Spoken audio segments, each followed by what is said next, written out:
चल रही प्रिपरेशन। तो देखो आज मैं बताने वाला हूँ कि मेरी एप्पल अटेम्प्ट की मतलब क्या स्ट्रैटेजी रहेगी और कौन से बहुत बैकअप ऑप्शन देने वाला हूँ मैं।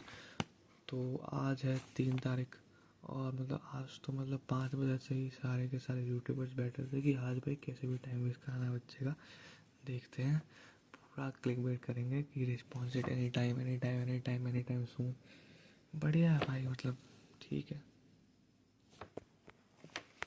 हाँ तो सब क्लिक बेट कर रहे थे भाई, पता नहीं जो भी था बढ़िया है। मतलब अभी देखो, अभी जो है कि मैं एप्पल और एमएसटी दोनों में फोकस कर रहा हूँ और मतलब दूसरे भी एग्ज़ाम देने वाला हूँ, जैसे एनडीए दूंगा, एनडी के लिए फॉर्म भर दिया, एनडी दूंगा, डब्ल्यूबीजी दूंगा, फिर यूजी ट्रिपल ई दूंगा, यूजी जो भी है यूजी ट्रिपल ई दूंगा। और फिर सीवीटी सोचा तो था, बट बीटेक के लिए ज़्यादा मतलब अच्छा तो नहीं है, मतलब बिट सेट नहीं दे रहा हूँ मैं, क्योंकि बिट सेट मतलब जो भी है फिर फीस बहुत है, मतलब बिट सेट नहीं दे रहा हूँ मैं।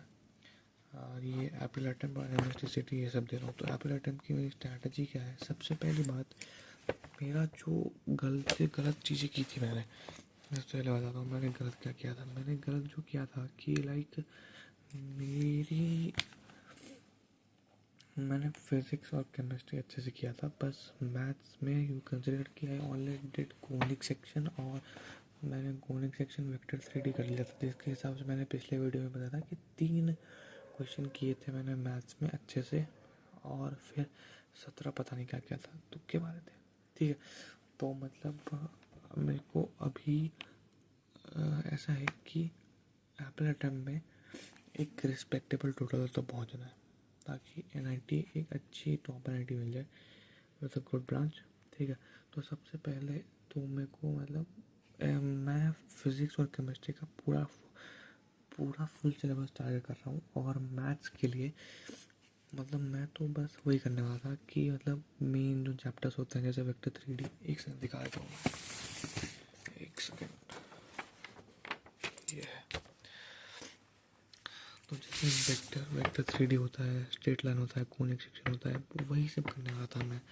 हाँ, बट क्योंकि M S T C T में इतने सारे चैप्टर आते हैं और ज़्यादा, तो वो करना पड़ेगा। Because M S T C T का थोड़ा पैटर्न अलग होता है। M S T C T का पैटर्न होता है कि तुम मतलब वो करो, मतलब कि मैथ्स का वेटेज ज़्यादा होता है। मैथ्स में 2 मार्क्स का एक क्वेश्चन होता है, तो दैट्स वाई मैथ्स का बहुत ज़्यादा इम्पोर्टेंट रोल होता है वहाँ पे। तो मैथ्स अच्छे से करना पड़ेगा, तो इसलिए आई will do this all chapters. और वो एम एस टी में क्या होता है ना कि 12th का वेटेज बहुत ज़्यादा होता है, मतलब 80% होता है शायद, और 11th का वेटेज बहुत कम होता है। तो ठीक है, वो भी मतलब ब्लेसिंग इन डिस्गाइज है। अच्छा तो छोड़ो, अभी एप्पल एटम का देखते हैं। तो एप्पल एटम में मेरे को क्या लगा था ना कि फिज़िक्स में और केमिस्ट्री में मेरी प्रैक्टिस कम थी, और मैथ्स में तो मतलब क्या ही कर सकते हैं भाई, वो बिल्कुल ही बहुत ज़्यादा तगड़ा वाला बिग फैन है मैं, रहमान डकैत है भाई जी मीन्स का। ठीक है, तो अभी बताता हूँ फिज़िक्स का। देखो, फिज़िक्स में जो ये सारे चैप्टर हैं, मैंने थ्योरी पे टिक लगाया, मतलब मेरी थ्योरी बहुत सारे चैप्टर की हो चुकी है। जैसे मेरी रोटेशन की भी थ्योरी हो चुकी है, वेव ऑप्टिक्स की हो सकती है, सबकी हो चुकी है। बस M U C E M I और ए सी को छोड़ के मेरी सबकी वो हो चुकी है। बट मैंने उनको टिक नहीं मारा, क्योंकि I will revise them once again. और उससे पहले मैं एक मॉक टेस्ट दूंगा, या कल का रिस्पॉन्स शीट देखते हैं क्या गलत हुआ था क्या सही हुआ था, फिर वो देखते हैं। फिर मैं अगर टिक करना होगा तो आई विल टिक। ठीक है, फिर मेरे को सॉल्व करना है सारे के सारे चैप्टर्स का। ये M A 30 M S T C T P Y Qs, वो तो देख मतलब क्यों कर लेते हैं ना, क्योंकि मतलब 1 से 9 अप्रैल तक है एप्पल अटेम्प्ट, और उसके बाद में 11 से 19 तारीख तक है जनवरी, मतलब एप्पल अटेम्प्ट मतलब M S T C T का है। और बीच में 12 को एन डी ए भी है, अब क्लैश ना कर जाए जो भी है। तो फिर मैं करूँगा 10 जे एडवांस पी आई, क्योंकि वो पता चल चुका है भाई कि लेवल जे एडवांस के मतलब मैथ्स फिजिक्स भी बढ़ा सकते हैं वो, तो पता नहीं बढ़ा देंगे सकते हैं शायद। फिर मैं कहूँगा स्पेशल 26 का मेरे पास बैच नहीं है, बट फिर भी मेरे पास है, कहाँ से है पता नहीं, टेलीग्राम। ठीक है मेरे पास स्पेशल 26 है, तो I will do special 26 also, physics also. And HCV में आई विल डू HCV, मतलब ये दोनों मेरे को करना, देखते हैं मतलब क्या होता है भाई। देखो मुझे ये दोनों करूँगा मैं, HCV के भी मतलब जो लास्ट के 40 क्वेश्चन 30 क्वेश्चन, मतलब जो मेन चैप्टर होगा उसमें 40 कर लेंगे, जो बच्चा चैप्टर होगा उसमें देखेंगे जितना करना है क्या करना है नहीं, देखते हैं। तो ये सारा है, ये सारा मेरे को। और यहाँ तक जो है MST CET का वो है, MST CET का सिलेबस है, जो भी मैंने ये मार्क किया है MST CET का सिलेबस है। और ये सारा है JEE मेंस का भी, मतलब सारा है वो। तो ये मैं क्या सोच रहा हूँ कि अभी आ जाए 3 फरवरी, तो आई एम थिंक, और इसमें तुम सोचोगे कि यहाँ पे PYQs कहाँ गए, तो PYQs I am thinking I will not do PYQs, but उसके बदले आई विल डू एडोनिटी का all the challenges after I complete all of these in next 15 to 20 days। ज़्यादा बोल दिया क्या? नहीं, 15 दिन भाई, 15 दिन ज़्यादा नहीं दे रहे फिज़िक्स में। बस मतलब फिज़िक्स में ये थ्योरी और ये सब के लिए 15 दिन बहुत ज़्यादा है, क्योंकि थ्योरी हो चुकी है भाई अपनी। अब बस अब सब चैप्टर्स का यही करना है, ये करना है बस, और फिर डन। थ्योरी भी मतलब मैं बोल रहा हूँ सबकी हो गई, बस इन तीनों की बची है, तो इन तीनों को मैं वन शॉट से करूँगा, उतना टाइम नहीं है। और ऑप्टिक्स एक सेकंड, ऑप्टिक्स की भी मतलब ऑप्टिक्स मैंने कर लिया था, but I am not sure about the level which I went to, so I will do it once again. Theory भी कर लेंगे एक बार फिर से, ठीक है ना।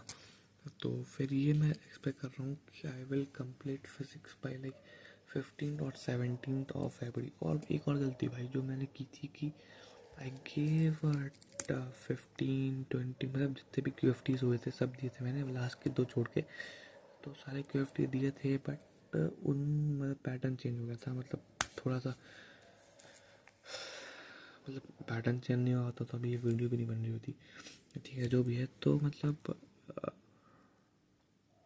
हर 5 दिन पे या हर 5 दिन पे या हर 3 दिन पे, मतलब 3 दिन पे I will be giving a chapter wise test. और 5 दिन पे या तो मैं 1 घंटे का एक ही मतलब वो करूँगा कि मतलब कोई सा भी टेस्ट दूंगा रैंडमली, या फिर मैं एक फुल लेंथ मॉक टेस्ट दूंगा 5 5 दिन में, ऑल्टरनेट 5 डेज में। जैसे क्या हुआ कि मेरे मतलब हर 5 दिन में 2, अबे नहीं, एक सेकेंड, हर 3 दिन पे चैप्टर वाइज नहीं, चैप्टर वाइज तो कभी भी दे सकते हैं, ठीक है। तो 5 दिन में I will be giving full length mock test.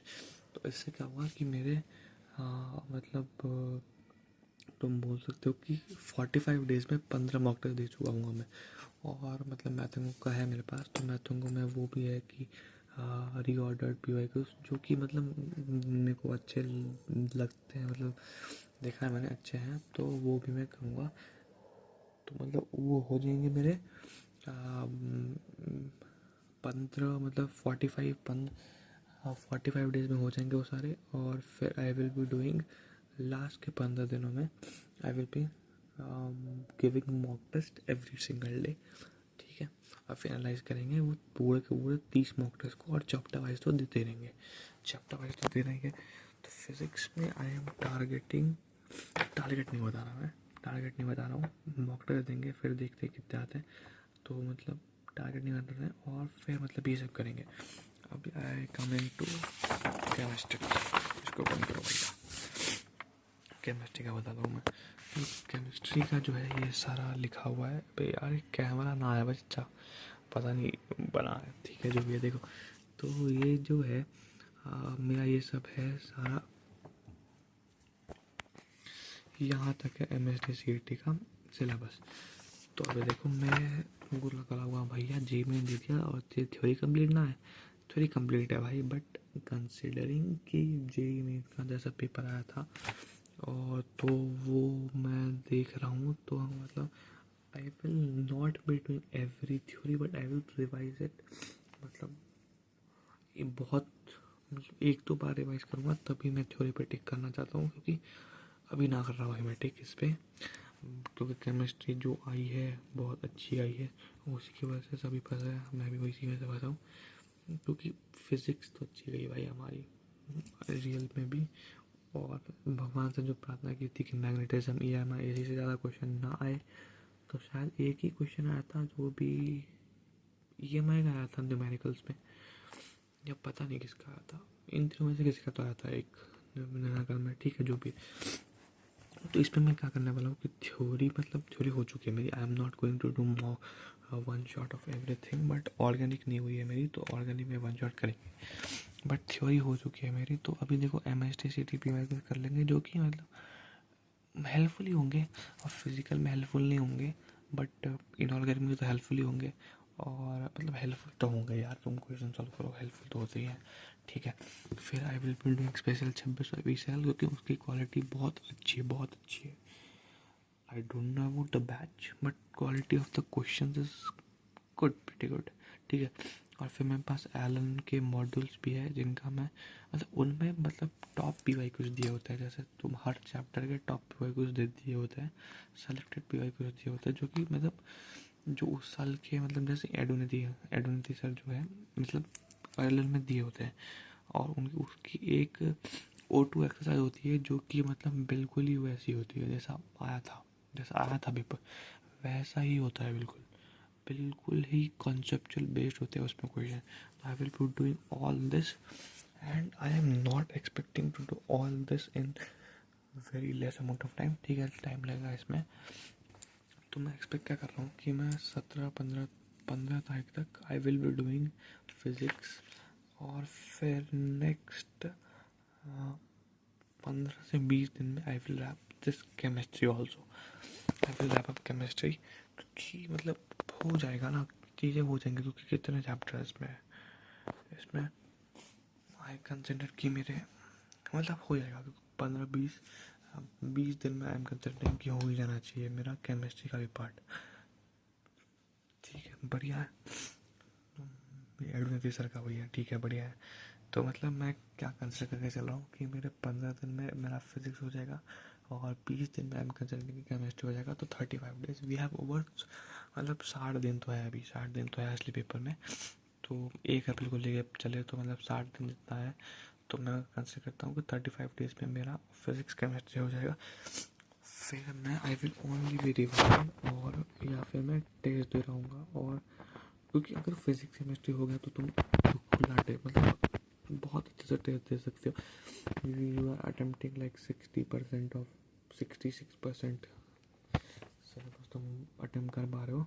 फिर मैं MST CT की भी मॉक टेस्ट देना शुरू करूँगा, मतलब थोड़े तो दूंगा, ठीक है। केमिस्ट्री हो गया, नाउ कमिंग टू सबसे बड़ा विलन, मैथ्स। तो मैथ्स में भी जो था, मैंने कोनिक सेक्शन सब जो किए थे वो अच्छे से नहीं किया था, तो मैथ्स में what I will be doing कि मैं 35 डेज तो दे रहा हूँ मैं उनको, 35 डेज फिजिकल और केमिस्ट्री के लिए, और रोज़ मैं क्या करूँगा कि I will be doing some chapters, और मैं कोशिश करूँगा कि मेरे जो कैलकुलस जो होगा, कैलकुलस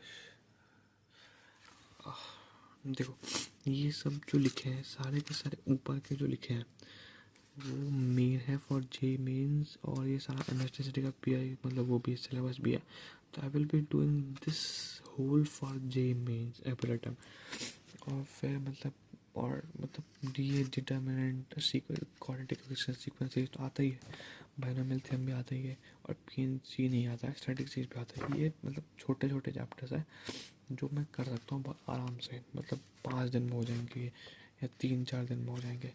PNC मैंने ऐसे लिखा है, बस देखते हैं होता है कि नहीं होता है। तो इसमें क्या है, थ्योरी तो ऐसे कुछ होती नहीं है मैथ्स में, तो मतलब वैसे मतलब बस छोड़ा है मैंने कि मतलब मैंने पढ़ा नहीं है मैथ अच्छे से। और फिर MST CT के PI यूज़ करेंगे, स्पेशल 26 करेंगे, और इसमें I am not going to do this, इसमें मैंने HC वर्मा लिखा था, इसमें एलन का कुछ लिखा था, तो इसमें मैंने बस 5 years PI कुछ लिखा है, क्योंकि मतलब मैथ्स में अगर मैं ज़्यादा टाइम देता हूँ तो फिर उसमें रिटर्न ऑफ इन्वेस्टमेंट बहुत कम आएगी, रिटर्न ऑफ इन्वेस्ट कम आएगी, मतलब मेरे को बस देखो मैं ये चैप्टर कर रहा हूँ, तो अगर if I do only 10 to 12 question in maths जो कि अच्छे से कर, और लेंदी आ रही है भाई पेपर, तो उसको अगर फिजिक्स पे लेंदी कर, बस फिजिक्स भी लेंदी कर देना है, तो सोचो भाई मैथ्स के लिए टाइम कहाँ बचेगा। मैं तो वही सोच रहा हूँ भाई कि अगर फिजिक्स भी लेंदी आ गई, केमिस्ट्री भी लेंदी आ गई, तो मैथ्स के लिए टाइम कहाँ बचेगा। चलो कोई बात नहीं, ठीक है। तो अभी मैं बताता हूँ, ये तो हो गया मैं कि मैं कैसे सिलेबस कंप्लीट करने वाला हूँ। तो मेरा देखो, मेरा रोज़ का ही एक वीडियो आएगा कि I will be starting my studies from tomorrow. मतलब आज भी पढ़ा था मैंने, बट टुमारो से अच्छे से करते हैं। तो देखो बहुत लंबा ब्रेक हो गया 22 तारीख से। ब्रेक तो नहीं था, मतलब 1 तारीख से स्टार्ट कर दी थी मैंने स्टडीज़, बट वही रिस्पॉन्स का वेट कर रहे थे। ये देखो मेरा जो है, मेरी जो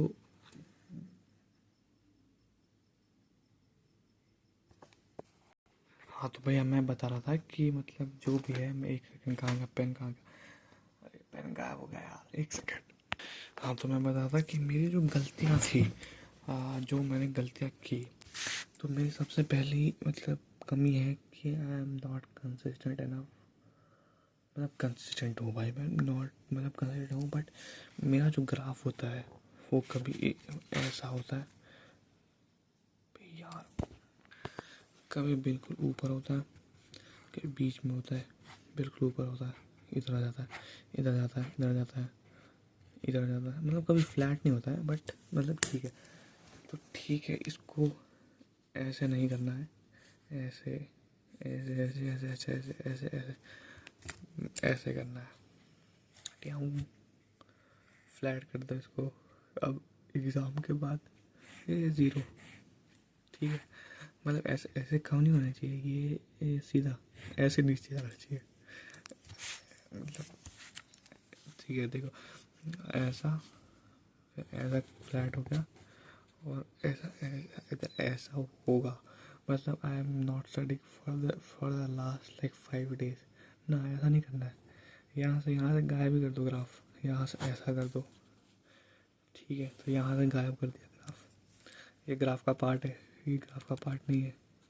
ये एक्स एक्सिस है, वाई एक्सिस है, यहाँ पे गायब हो गया, ठीक है। मतलब आफ्टर द एग्ज़ाम ये यहाँ पे मतलब, और ये टिक ऑफ तो ले रहा हूँ मैं, ना ना ये भी ना रखो, यहीं से स्टार्ट करो। ठीक है, जो भी है मतलब ठीक है, ग्राफ जो भी है, मतलब कंसिस्टेंट जब नहीं हुआ है, ठीक है, जो भी ये हूँ, मतलब ये ग्राफ तो समझ गया, ये ग्राफ जो है। और वही जो मैंने प्रैक्टिस का दिक्कत था, सो मैंने बता दिया कि मैं प्रैक्टिस अभी क्या क्या करने वाला हूँ। और फिर मेरी तीसरी जो दिक्कत थी कि सेटिंग आवर्स, भाई सेटिंग आवर नहीं थे मेरे ज़्यादा। तो आज से चल लेते हैं कि रोज़ भैया 12 घंटे पढ़ाई करेंगे। और पता है भाई, मैं आई वॉज डूइंग, मतलब लास्ट कितने, मतलब जनवरी टाइम के लास्ट 20 days में आई वॉज डूइंग, इतना तो कर रहा था मैं, रेगुलरली कर रहा था। मतलब उस लास्ट दिन 10 दिन में ऐसा ग्राफ हुआ था मेरा, बट थोड़ा सा वेरिएबल था वहाँ पे। बट यहाँ पे जो 60 दिन बचे हैं, जो लास्ट 60 से हैं टू प्रूव योरसेल्फ, और मर जाओ सालों, तो उसके लिए वो करना पड़ेगा। चलो ठीक है, बहुत लंबी वीडियो बन गई है, यही था भैया मेरे रैम के लिए। चलो।